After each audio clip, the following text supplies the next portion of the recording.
Terlebih lagi pada kesempatan kali ini kita mendoakan saudara kita yang ada di Palestina.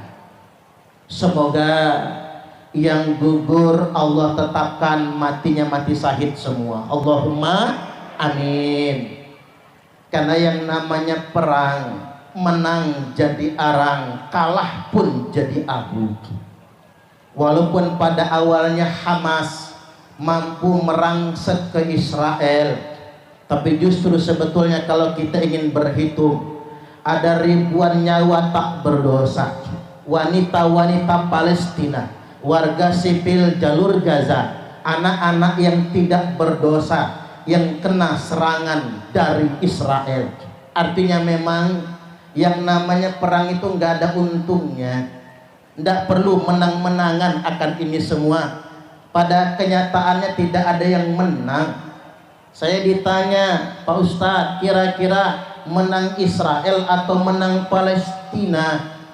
Kalau pakai hitungan matematika militer, nggak mungkin menang Palestina. Bagaimana Palestina akan menang? Wong Israel senjatanya canggih semua. Palestina cuma punya rudal, Israel punya pesawat tempur, ada Amerika di belakangnya. Menurut teori militer Bapak Ibu, tidak mungkin Palestina menang. Maka kita saksikan hancurnya jalur Gaza akan kesombongan dan kebohongan Israel. Hanya saja jangan terlampau emosi, jangan mau kita dikuasai orang lain. Kembali ke Al-Quran, karena ini sudah menjadi ketetapan dari Allah. Tadi mantap Pak Polri kita tadi duet ya, ada Pak polisinya. Jadi kalau biasanya para qari ngaji nanti bulan Rajab ngaji surah Al-Isra, kalau kita bicara tentang surah Al-Isra cuman satu ayat yang bicara tentang Isra, selebihnya bicara tentang Bani Israel. Makanya para ulama mengidentifikasikan nama surah Al-Isra bukan cuman Al-Isra tapi Bani Israel. Sudah jelas bagaimana tentang takdir Allah kepada Bani Israel, sudah menjadi ketetapan Allah. Yang namanya Bani Israel, kita sebut aja Bani Israel lah, sesuai dengan sebutan internasional. Yang namanya Bani Israel, la tufsidunna fil ardi marratain, mereka akan berbuat kerusakan di muka bumi 2 kali. Itu sudah takdir Allah. Kerusakan yang pertama sudah terjadi, sampai mereka terusir ke seluruh penjuru dunia, sudah terjadi. Setelah itu mereka akan berbuat kerusakan yang kedua, dan kerusakan yang kedua lebih parah daripada kerusakan yang pertama. Makanya wala ta'lunna uluwan kabira, mereka akan menyombongkan diri dengan kesombongan yang besar. Itu Israel. Ini sudah di Quran ini Bapak Ibu. Memang begitulah takdirnya untuk mereka, sampai mereka nanti dipimpin oleh Dajjal dan tidak ada yang bisa mengalahkannya. Tak ulang ya Pak. Jadi kalau Israel tambah sakti jangan kecewa, ini takdir. Sampai Israel dipimpin oleh Dajjal laknatullah alaih, tidak ada yang bisa mengalahkannya kecuali Nabi Isa Al-Masih alaihi salam turun di Menara Putih Damaskus, lalu berhasil membunuh Dajjal. Pasukan Israel, pasukan Yahudi habis dihukum di muka bumi. Mereka sembunyi di balik pohon, pohon berkata ada Yahudi di belakang. Mereka sembunyi di balik batu, batu berkata ada Yahudi di belakang. Ini takdir yang harus kita percaya Bapak Ibu. Makanya tugas kita masyarakat kaum muslimin yang ada di Indonesia hari ini, yuk kita doakan saudara kita di Palestina. Saya yakin dan percaya yang wafat mati syahid semua. Allahumma amin, amin ya rabbal alamin. Jangan pernah berpikir tentang menang kalah, tapi berpikirlah ini adalah bagian dari takdir Allah subhanahu wa ta'ala. Tapi ada yang nanya, Pak Yai, Dajjal itu kapan ya? Nabi Isa-nya kapan? Nah, saya nggak berani mastiin karena ini tentang hari kiamat, min asratis sa'ah Bapak Ibu. Hanya Allah yang tahu tentang ini semua. Cuman yang jelas begini, tanda kiamat kubro akan muncul, Dajjal akan keluar, terjadi kemarau 3 tahun berturut-turut. Ini sudah hujan belum? Udah, masih tangeh kiamat berarti. Kiamat itu 3 tahun kemarau. Tahun pertama dikurangi 1/3 hujan. Tahun kedua dikurangi 2/3 hujan. Tahun ketiga full tanpa hujan sama sekali. Tidak ada satupun daun yang hijau. Walaupun kemarau panjang, lihat daun karet pak. Kalau kata jemaah kita balam mau. Lihat kina balam tuh. Daun balam masih hijau gale. Ini bahasa ugan saja ya. Hijau gale Bapak Ibu. Yang kering cuman rumput lapangan. Karena mengapa? Ada di permukaan bumi, akarnya terlalu di permukaan. Masih banyak pohon hijau. Kiamat masih tangeh. Nanti tidak ada satupun daun hijau. Kering semua. Listrik mati. Mobil tak baca berjalan. Solar habis, bensin apa lagi? Tak hati. PLN tidak bisa beroperasi. Bukit Asam bangkrut.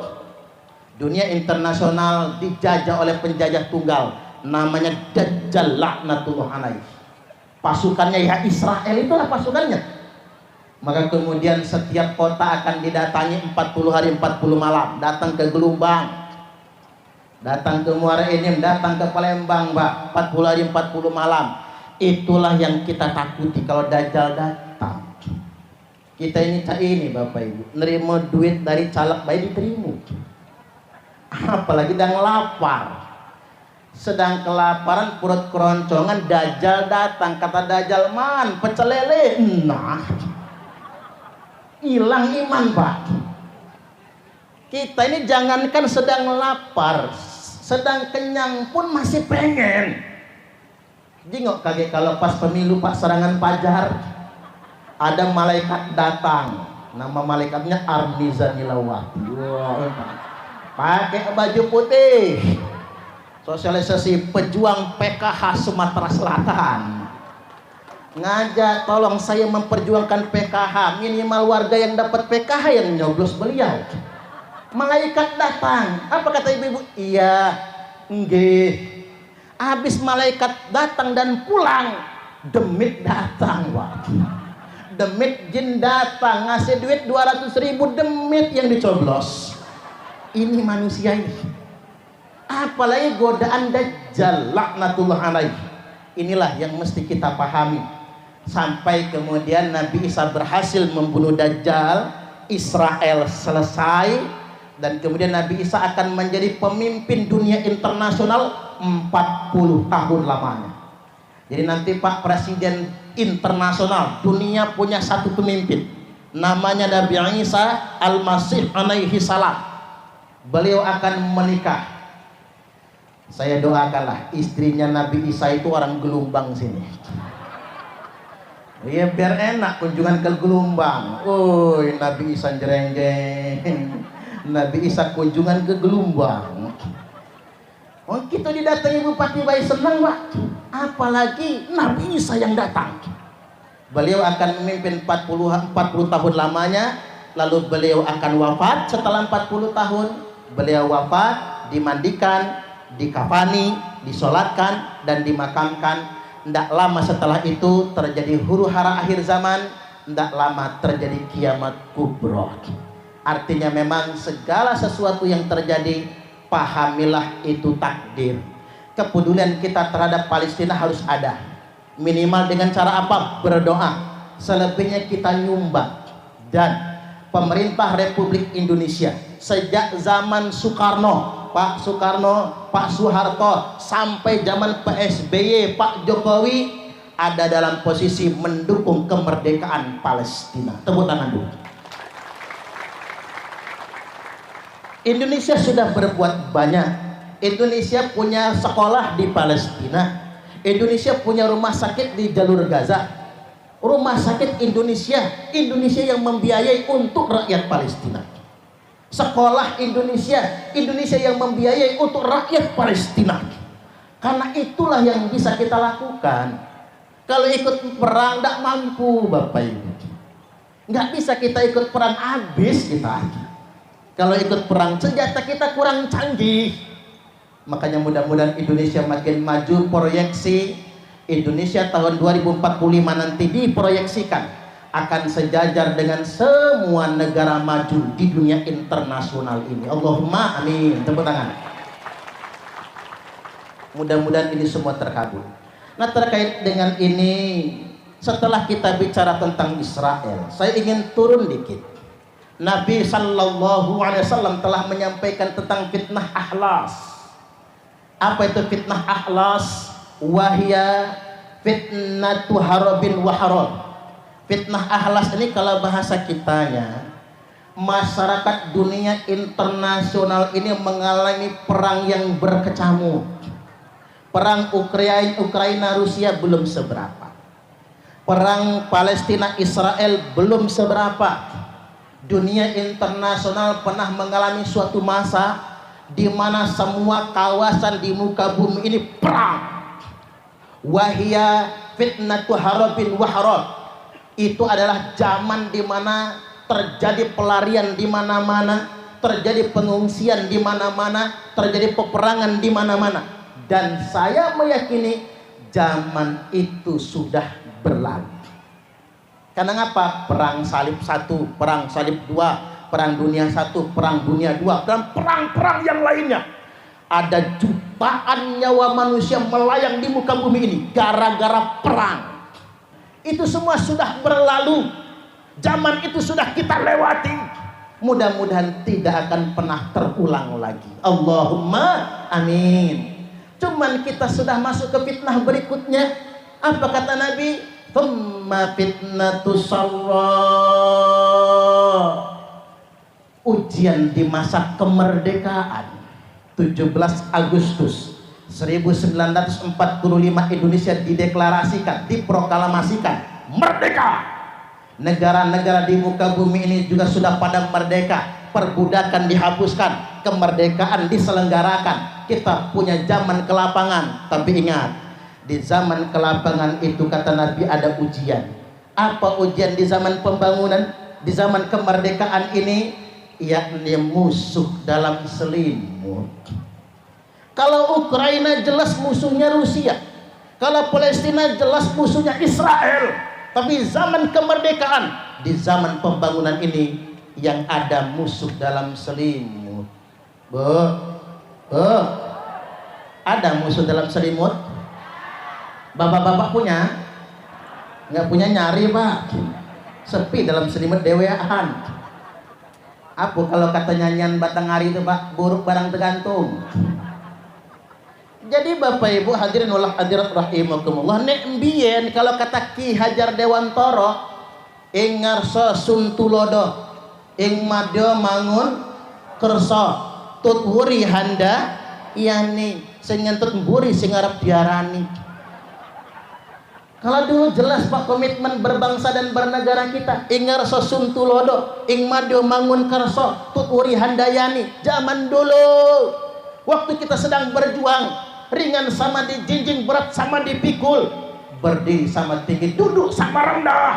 Tapi zaman sekarang ing ngarso numpuk bondo, ing madyo mangan koncok, temen dimakan, tut wuring golek rai.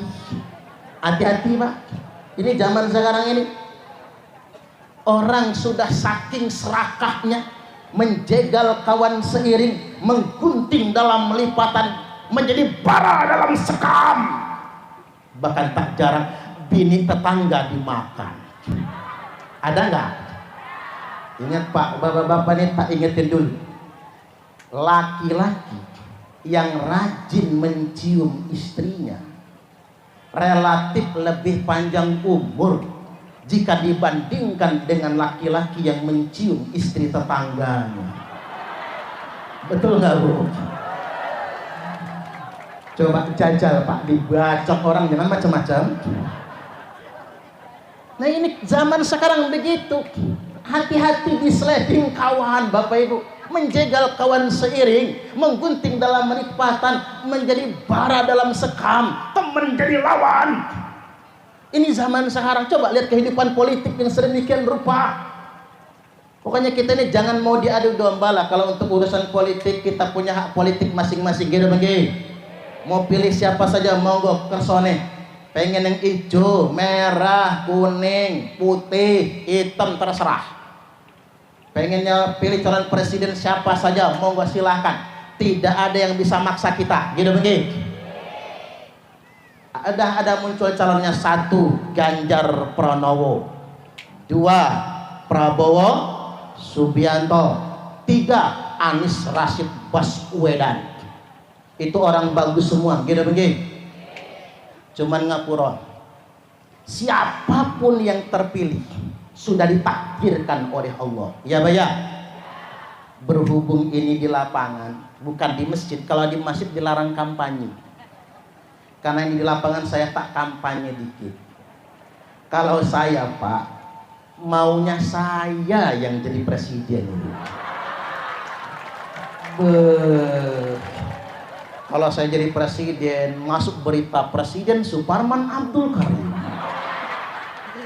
berkunjung ke Talang Tali, Kecamatan Gelumbang, Kabupaten Muara Enim, Sumatera Selatan. Keren.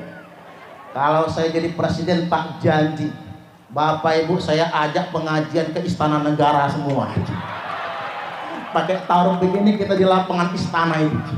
Nanti Pak Yai Muhammad Kusairi saya jadikan Menteri Agama.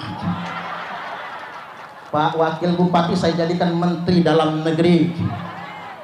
Ayu Arniza saya jadikan Menteri Pemberdayaan Perempuan. Atau mensos aja, mensos sosial. Biar PKH tambah bulannya dibagiin. Enggak kok saya jadi stres begini dah. Siapa yang mau milih saya? Ya artinya kalau maunya kita, ngapa kita begocoh Bapak Ibu? Ngapa kita ribut? Kalau maunya kita ya kita aja dong yang jadi. Tapi kan gak bisa kita maksa keinginan orang lain. Apalagi kita gak bisa memaksa kehendak Allah. Ana urid wa anta turid wallahu yaf'alu ma yurid. Saya punya keinginan, panjenengan punya keinginan, dan Allah mengerjakan apa yang Dia inginkan. Innallaha fa'alun lima yurid. Sesungguhnya Allah Maha berkuasa mengerjakan apa yang Dia inginkan. Jangan sekali-kali maksa Allah. Ini Allah dipaksa. Ya Allah, menangkanlah presiden kami. Kalau engkau tidak menangkan presiden kami, siapa lagi yang akan menyembahmu ya Allah? Masya Allah, Tuhan diancam. Tuhan aja diancam. Jangan Bapak Ibu, ini urusan politik, ini urusan dunia. Saya pengen kasih tahu Pak, jangankan presiden, daun yang jatuh pun sudah ditakdirkan oleh Allah. Coba lihat daun karet itu yang sudah kuning dan mengering, kapan jatuhnya? Daun yang jatuh itu tahunnya, bulannya, harinya, jamnya, menitnya, detiknya sudah ditakdirkan oleh Allah. Apatah lagi presiden. Jadi seandainya presiden terpilih nggak sesuai dengan keinginan kita, tidak perlu marah, tidak perlu emosi. Jangan kayak 2019 panas banget, pakai julukan kecebong sama kampret. Yang milih 01 kecebong, yang milih 02 kampret. Nah lakinya milih 01 kecebong, bininya 02 kampret. Nah anaknya kecebirit. Nggak enak Bapak Ibu. Selamat tinggal politik identitas 2019. Sekarang kita sudah menuju ke politik yang cerdas. Kayaknya tepuk tangan dulu. Politik yang cerdas, politik yang berintegritas, dan tampaknya pemilu tinggal 100 hari lagi. Tapi kok adem ya? Ini sebenarnya tinggal 100 hari loh Pak. Jangan nalain deh. 14 Februari hari Valentine kalau anak muda. 14 Februari 2024 jenengan wajib datang ke TPS sebagai warga negara yang baik. Wajib datang pilih berdasarkan hati nurani, jangan mau dipaksa orang, berdasarkan nurani kita masing-masing. Jangan memaksa orang, kita pun tidak mau dipaksa. Hasilnya kita kembalikan kepada Allah Ta'ala. Tepuk tangan lagi.